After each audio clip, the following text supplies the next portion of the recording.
mais um aqui de plano inclinado. Vem comigo, galerinha. Considere o aparato da figura seguinte. Despreze o atrito. Ufa! Não tem atrito. Maravilha. E o efeito do ar. E suponha que a polia e os fios são ideais. Nessa circunstância, obtenha a intensidade da força que o bloco A exerce no bloco B. Tá bom?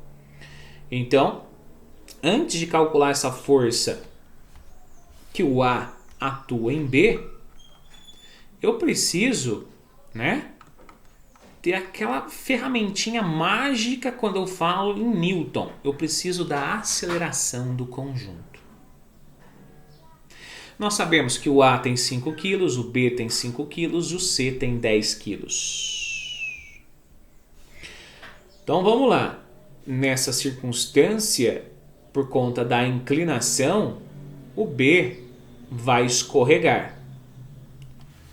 Tá? O C vai escorregar para baixo. Ah, professor, mas se for o contrário, na prova eu falei que subiu, tá?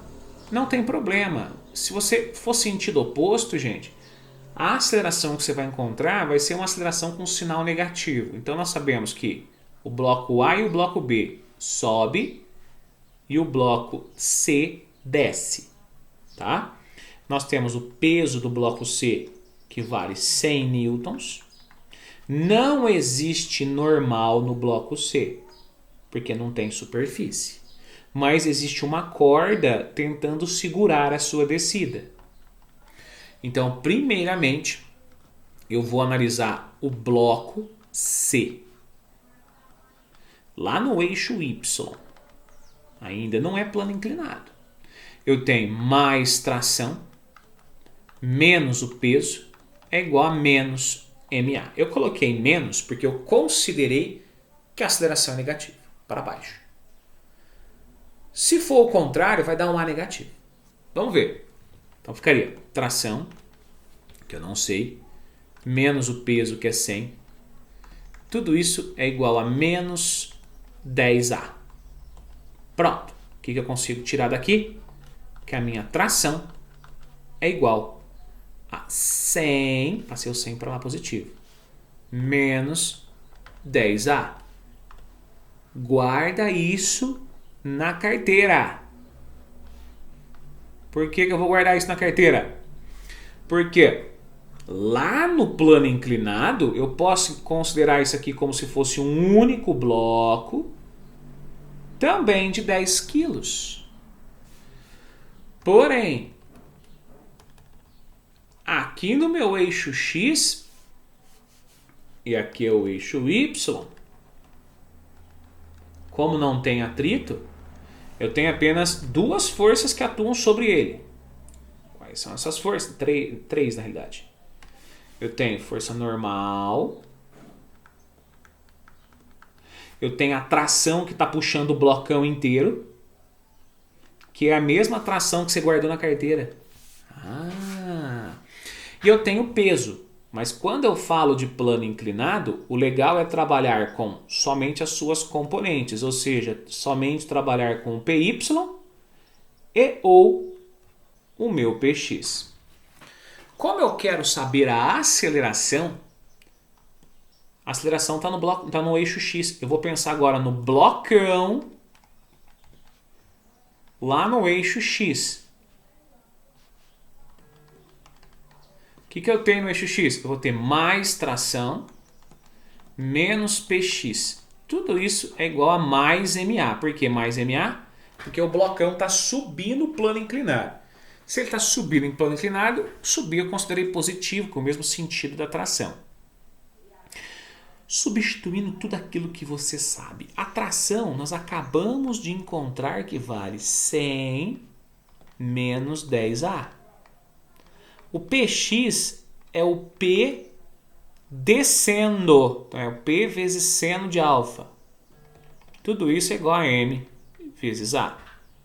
Substituindo aqueles valores marotos. O peso é 100, porque a massa é 10 do blocão. 5 do bloco A mais 5 do bloco B. Então ficaria 100 mais 10A menos 100 vezes o seno de alfa, que vale 0,6. Tudo isso é igual a 10 vezes A, que é o blocão. O blocão tem uma massa igual a 10. A massa do A mais a massa do B. Então ficaria, ó, 100 menos 10A menos 60 é igual a 10A. Esse 10A negativo passa para lá positivo. Então ficou 40, porque 100 menos 60 é 40. É igual a 20A. Passou o 20 dividindo. O meu A dá 2 metros por segundo ao quadrado. Reparem que o valor de A deu positivo. Se o valor de A deu positivo, significa que os sentidos que eu adotei para ele estão corretos. Ou seja, o blocão está subindo e o bloco C está descendo. Mas eu não quero a aceleração. Eu quero a força que o bloco A empurra o bloco B. Pronto, agora ficou fácil. Porque se eu imaginasse apenas o bloco B no eixo X, esquece o eixo Y, a única força que atua sobre ele no eixo X é a força que o A está empurrando ele. Afinal, a corda só está amarrada no A. Então, quem está subindo o bloco B é a força que o A está empurrando o B. Então, lá, o bloco B, lá no meu eixo X, a única força que atua sobre ele é a força que o A aplica em B. Então, como ela é a única força, ela é a minha força resultante. Ela é igual a massa vezes a aceleração. Ou seja, ela é igual a 5 vezes a aceleração, que é idêntica à aceleração do conjunto, que é 2. Que tudo isso vale 10 newtons. Voilá! É isso que temos para hoje.